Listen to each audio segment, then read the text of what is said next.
صبح ایک اشکال اکثر پیش کیا کرتے ہیں کہ رسول اللہ صلی اللہ علیہ وسلم نے فرمایا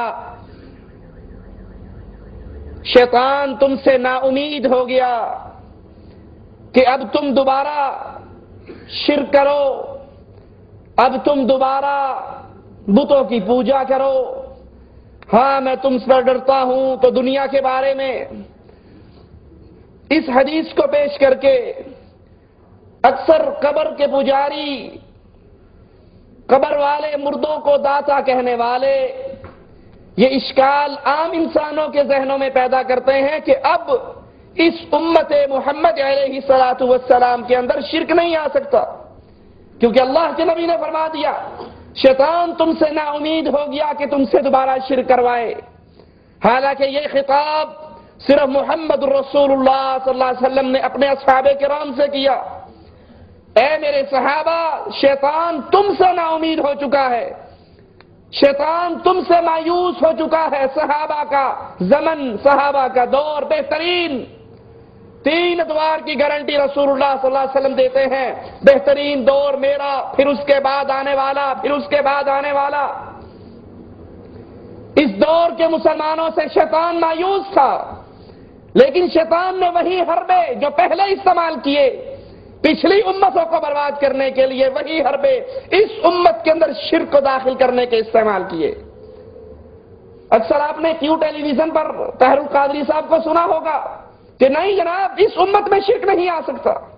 تو آئیے ذرا قرآن و حدیث کے دلائل ذرا ورق گردانی کرتے جائیں اور دیکھیں کیا واقعی یہ امت قیامت تک شرک سے فارغ ہو چکی ہے، خلاصی پا چکی ہے، حفاظت اس کی ہو چکی ہے، اب شرک اس کے اندر داخل نہیں ہوگا۔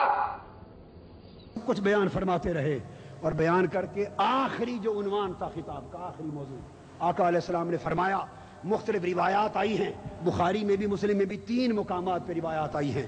آقا علیہ السلام نے ایک روایت کے مطابق قسم اٹھائی، فرمایا واللہ، خدا کی قسم، فرمایا انی لا اخشى علیکم ان تشرکوا بعدی ولیکن اخشى علیکم الدنیا، فرمایا خدا کی قسم، اعلان سن لو، آج یہ خطرہ ختم ہو گیا ہے، یہ خوف برقرار نہیں رہا، اور مجھے اس بات کا کھٹکا نہیں ہے کہ میرے بعد تم شرک میں مبتلا ہو جاؤ گے۔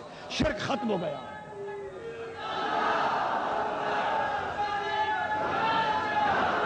خاموش، شرک ختم ہو گیا، میرے بعد اب شرک میں تم نہیں جاؤ گے، بلکہ خطرہ اس بات کا ہے کہ دنیا پرستی میں مبتلا ہو جاؤ گے، دنیا کے حرص اور لالچ اور دنیا کے فتنے میں مبتلا ہوگے، اور پھر قتل و غارت بھی کرو گے اور تباہی بربادی کرو گے، اور پہلی امتوں کی طرح ہلاک اور برباد ہو جاؤ گے دنیا پرستی میں۔ سوال یہ ہے کہ شرک کی جڑ تو آقا نے کاٹ دی اور قیامت تک کے لیے امت کو خوشخبری سنا دی کہ میرے بعد اب میری امت میں پلٹ کر شرک نہیں آئے گا۔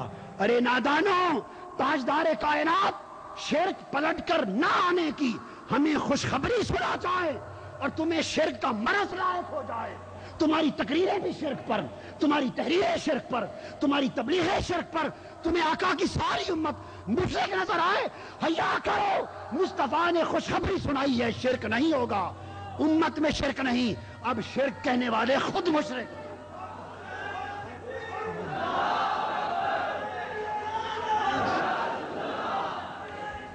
یہاں آپ کے لیے تو اتنی بات کافی تھی، اہل علم بھی ہیں، ایک نقطہ ذہن میں آ گیا، یہاں کوئی اعتراض کر سکتا ہے، تو میں نے چاہا کہ اس کا بھی جواب دیتا چلوں، بعد ازاں پریشانی بعضوں کو لاحق نہ ہو۔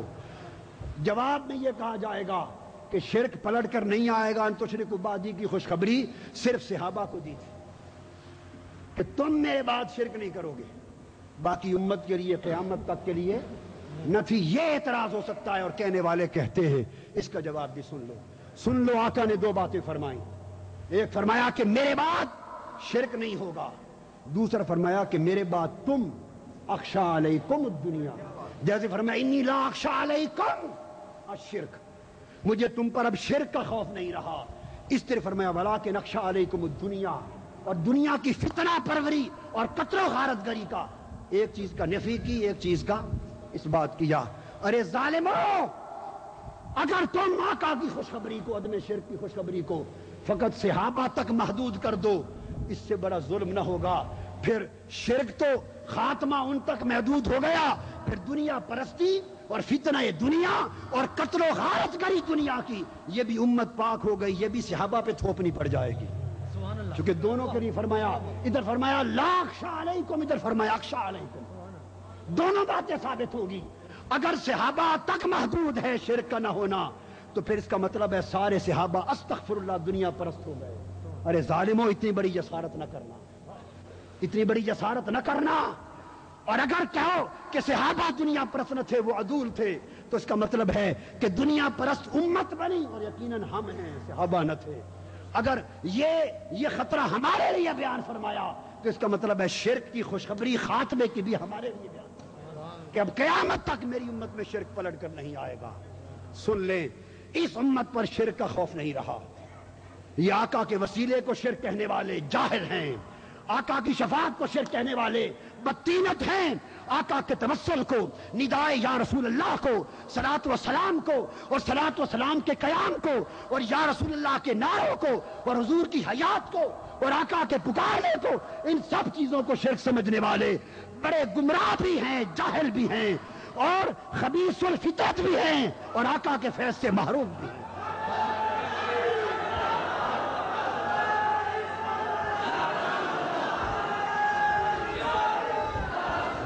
حاضرین، شرک کا خطرہ نہیں رہا تو سوال یہ ہے کہ خطرہ کس چیز کا ہے؟ آج جس کا خطرہ ہے اسی کے خلاف تحفظ کی جنگ لڑنی چاہیے۔ یہ مقام مصطفیٰ اور نظام مصطفیٰ ہے۔ خطرہ آج امت کے عقیدہ توحید کو نہیں ہے، خطرہ امت کے عقیدہ رسالت کو ہے۔ خطرہ امت کے عقیدہ رسالت کو ہے۔ توحید شرک کے حملے سے محفوظ کر دی گئی۔ اب تو مشرک مذہب بھی توحید کی طرف آ رہے ہیں، عیسائی بھی آ رہے ہیں، یہودی بھی، ہندو بھی آ رہے ہیں، اور وقت آئے گا کہ توحید دنیا کا فلسفہ بن جائے گی۔ یاد رکھ لیں، عقیدہ توحید بہت سارے مذاہب اور ملل کے درمیان مابحل اتفاق پہلو ہے، مابحل اتفاق پہلو ہے۔ عقیدہ رسالت اور مقام مصطفیٰ ہی ایک مقام ہے جو مابحل امتیاز ہے۔ توحید مسلمان بھی مانتا ہے اور توحید یہودی بھی مانتا ہے، تو خالی توحید پر مسلمان ہونے کی پہچان نہیں ہو سکتی۔ اگر مسلمانی کی پہچان کرنی ہو تو عقیدہ توحید کی کسوٹی پر نہیں، مقام مصطفیٰ کی کسوٹی پہ کرنی ہو۔ یہ خطرہ ہے، اور اس کے خلاف برطانوی سامراج نے دو بڑی سازشیں کی، اور ان دو سازشوں کے ذریعے پوری امت مسلمہ کو ایک فتنہ اور انتشار کی آگ میں ڈال دیا۔ دو تاریخی سازشیں کی۔ ان کو معلوم تھا کہ مقام مصطفیٰ، عشق مصطفیٰ، ادب مصطفیٰ، تعلق و ربط مصطفیٰ، یہ وہ عقیدہ اور نسبت ہے جس پر مسلمان مر مٹتا ہے، اور ان کے عروق مردہ میں عشق مصطفیٰ کے ذریعے پھر زندگی کی نئی لہر دوڑ جاتی ہے۔ انہوں نے حملہ کیا اور امت میں دو فتنے داخل کر دیے۔ امت میں دو، اس وقت میرے پاس وقت نہیں، میں تفصیل سے کہوں، میرا 3 گھنٹے کا اس کے اوپر خطاب ہے، ابھی میں صرف 2 جملے کہوں گا۔ آپ ویڈیو آڈیو کیسٹ لیں، 3 گھنٹے کا پورا خطاب ہے، امریکہ میں انگریزی میں بھی اور یہاں اردو میں بھی۔ 2 فتنے امت مسلمہ میں داخل کیے گئے، ایک فتنہ سرزمین ہند پر اور ایک فتنہ سرزمین عرب سے۔ توحید پر نہیں، عقیدہ رسالت پر، مقام مصطفیٰ پر، تاکہ اس محاذ پر جڑ کاٹی جائے۔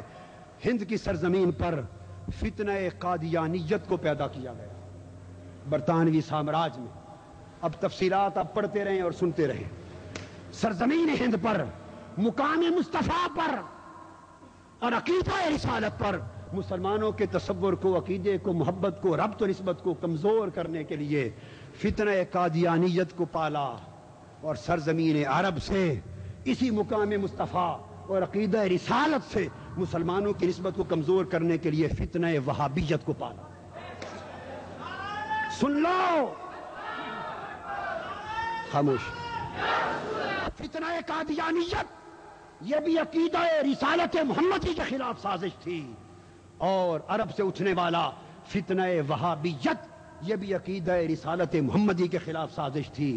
ادھر نبوت میں شراکت کے نام پہ فتنہ بپا کر دیا، یہاں بھی شراکت تھی، وہاں شرک کے نام پر پوری امت مسلمہ کو کافر و مشرک بنا دیا۔ یہ دو فتنے برطانوی سامراج نے پالے تھے۔ آج چونکہ سرمایہ دونوں کے ذریعے سے پھیل رہا ہے اور پوری دنیا پر سرمایہ کے بل بوتے پر اس عقیدے کو فروغ ہے، اس کو طاقت مل رہی ہے، اور آپ چاہیں وہ ان کے 100 روپ ہیں، ان کے 100 روپ ہیں، میں نام نہیں لوں گا، اب آپ سمجھدار لوگ ہیں، 100 روپ ہیں، مگر وہ دھرم کے پکے ہیں۔ ان کے چہرے جدا جدا ہوں گے، ان کے گھر جدا جدا ہوں گے، سواریاں جدا جدا ہوں گی، طریقے کام کے جدا جدا ہوں گے، محاذ جدا جدا ہوں گے، مگر اصل مقصد ان کا ایک ہے۔ اندر سے ایک رہتے ہیں، دست و گریباں نہیں ہوتے۔ بدقسمتی اس عقیدہ اہل سنت کو کہ جو عشق مصطفیٰ پر مر مٹنے والے تھے، جو مقام مصطفیٰ کا تحفظ کرنے والے تھے، برطانوی سامراج کی سازش نے اس میں وہ فتنہ بویا کہ وہ کئی چہرے رکھ کر اندر سے ایک رہتے ہیں۔ ہمارے ہاں اگر چھوٹے موٹے آپس کے اختلاف ہو جائیں تو غیروں سے جنگ نہیں لڑتے، آپس میں ایک دوسرے کی جڑیں کاٹنا شروع کر دیتے ہیں۔ غیروں سے دوستی کی پینگیں بھی حلال ہو جاتی ہیں، غیروں کے ہاتھی بھی نگلے جاتے ہیں، اپنے کی چیونٹیوں پر جھگڑا شروع ہو جاتا ہے۔